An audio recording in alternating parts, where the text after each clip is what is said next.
চাকরির সময় আর স্কুল কলেজের সময় একই টাইমে দিয়েন না, আর কি লিটারালি লাইফটা হেল হয়ে যায়। এখন আমি ডেইলি এরকম সময় বের হই না, কারণ ডেইলি আমার ক্লাস নিতে যাওয়া লাগে না। অলসো এটা আপনি চাইলে পার্ট টাইম জবও বলতে পারেন উদ্ভাসেরটা। যদি আমি উদ্ভাসের একজন এমপ্লয়ি, তারপরে পার্ট টাইম যাই, ডেইলি কিন্তু না।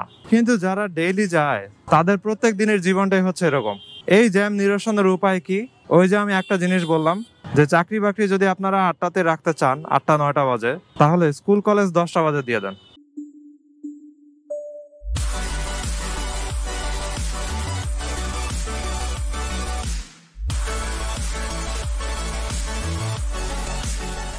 এই হোয়াটসঅ্যাপ এভরিওয়ান, সবাই কেমন আছেন?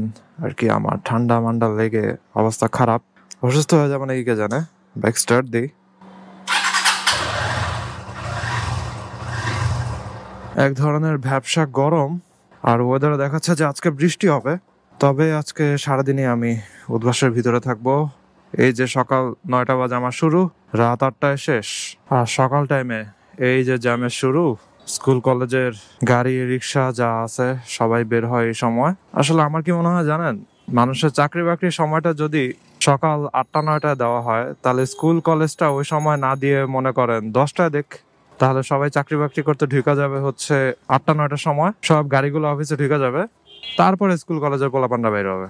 অর্ধেক জ্যাম থাকবে সকাল 8টায়, অর্ধেক জ্যাম থাকবে সকাল 10টায়। যাক, ফাইনালি বামের চিপাটাতে ঢুকতে পারলাম। আমার তাদের জন্য খারাপই লাগতেছে যারা ওই রাস্তাটা দিয়ে সোজা যাইতেছিল। তাদের মিনিমাম আরো 15-20 মিনিট লাগবে ওইখান দিয়ে বের হয়ে যেতে। কিরে ভাই, কেমন জায়গাতে মোটরসাইকেল রাখলো, বেরিয়ে হতে পারতেছি না। সকালবেলা বের হইলেই এসব আজব আজব জিনিস দেখা লাগে। তার উপরে ঘুম থেকে উঠে খুবই আগে অনেক টায়ার্ড লাগতেছে। কারণ আমি আপনাদেরকে বলি, আমার অসুস্থ ফিল হওয়ার এইসব জিনিসগুলা আসলে আমার তেমন কোনো ঘুমই হয়নি বলতে গেলে লাস্ট 2 দিনে।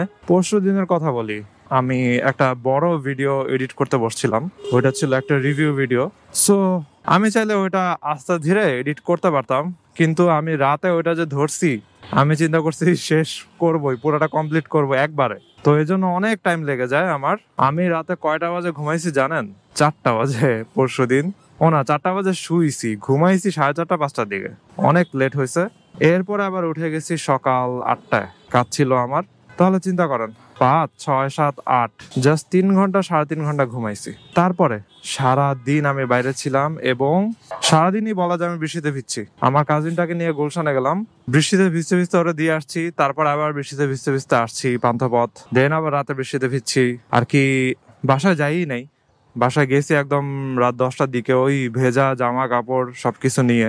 তারপরে রাতে আবার ঘুমাতে ঘুমাতে 3টা বেজে গেছে। এই যে এখন সকালে উঠবাস, খুবই প্যাথেটিক অবস্থা। এবং হচ্ছে আমি যদি এইভাবে চলি, আসলে আমার হেলথের অনেক অবস্থা খারাপ হয়ে যাবে, অ্যান্ড আমি আসলে সিক হয়ে যাব। অলরেডি সিক ফিল করতেছি, কিন্তু একদম বেশি পরিমাণে সিক হয়ে যাবো আর কি। এখন জিনিসটা হচ্ছে, আমার যেই দিনগুলোতে উদ্ভাস থাকে না, ওই দিন তো আমি সকালে একটু হলেও ঘুমাইতে পারি, রেস্ট নিতে পারি।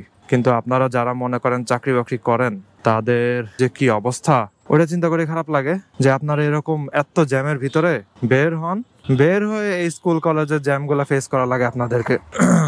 দেখছেন গলাও ভেঙে যেতেছে। আরে রিক্সারে, আবার এদিকে ইটের কাজও চলতেছে রাস্তার ভিতরে, রাস্তা দখল করে কনস্ট্রাকশনের কাজ চলে। এগুলো দেখলে আরো বিরক্ত লাগে। নতুন গভর্নমেন্টের কাছে আমার একটা রিকোয়েস্ট, ওইটা হলো চাকরির সময় আর স্কুল কলেজের সময় একই টাইমে দিয়েন না, আর কি লিটারালি লাইফটা হেল হয়ে যায়। এখন আমি ডেইলি এরকম সময় বের হই না, কারণ ডেইলি আমার ক্লাস নিতে যাওয়া লাগে না। অলসো এটা আপনি চাইলে পার্ট টাইম জবও বলতে পারেন উদ্ভাসেরটা। যদি আমি উদ্ভাসের একজন এমপ্লয়ি, তারপরে পার্ট টাইম যাই, ডেইলি কিন্তু না। কিন্তু যারা ডেইলি যায় তাদের প্রত্যেক দিনের জীবনটাই হচ্ছে এরকম। এই জ্যাম নিরসনের উপায় কি? ওই যে আমি একটা জিনিস বললাম যে চাকরি বাকরি যদি আপনারা 8টাতে রাখতে চান, 8টা 9টা বাজে, তাহলে স্কুল কলেজ 10টা বাজে দিয়ে দেন।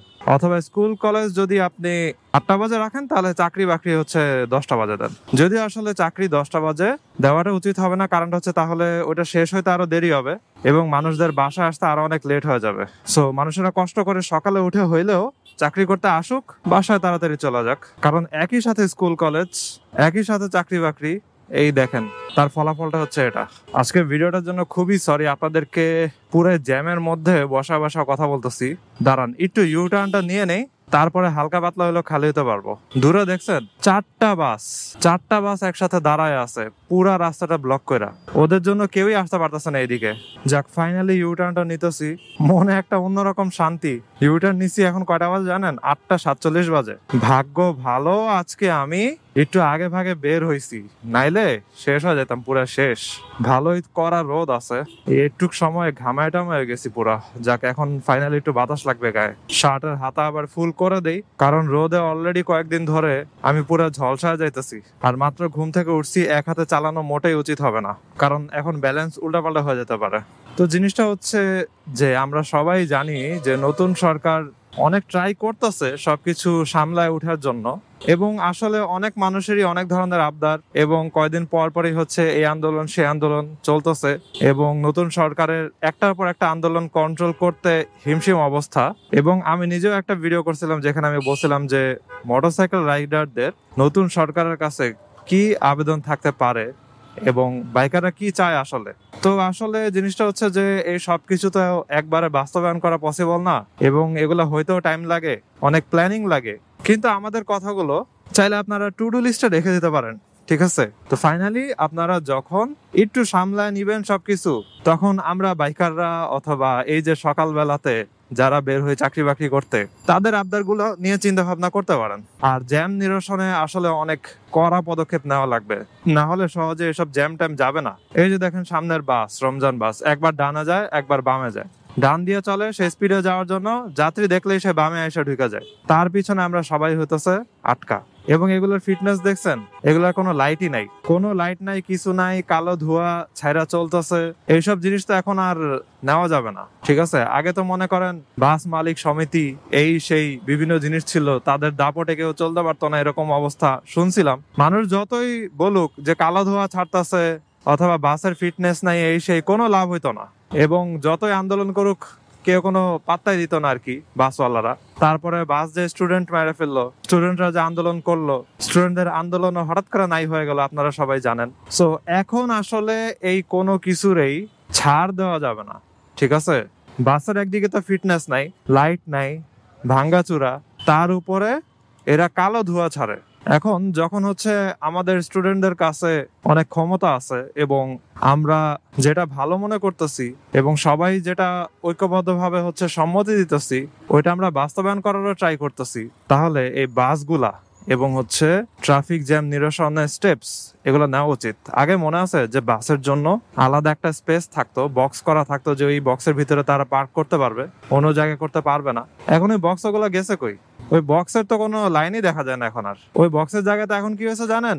সিএনজি স্ট্যান্ড, টেম্পু স্ট্যান্ড, তারপরে পাঠর ড্রাইভাররা দেখে যে ওই জায়গাগুলোতে সব সিরিয়াল দিয়ে বসে থাকে। বাসের বক্সে বাস নাই, বাস কোন জায়গাতে দাঁড়ায়? মাঝখানে, তাও একটার সাথে আরেকটা এরকম ভাবে করতে থাকে। যাই হোক, অনেক হাই উতাস করলাম, অনেক আজাইরা কথা বললাম। So আজকের ভিডিওটা এখানে শেষ করি।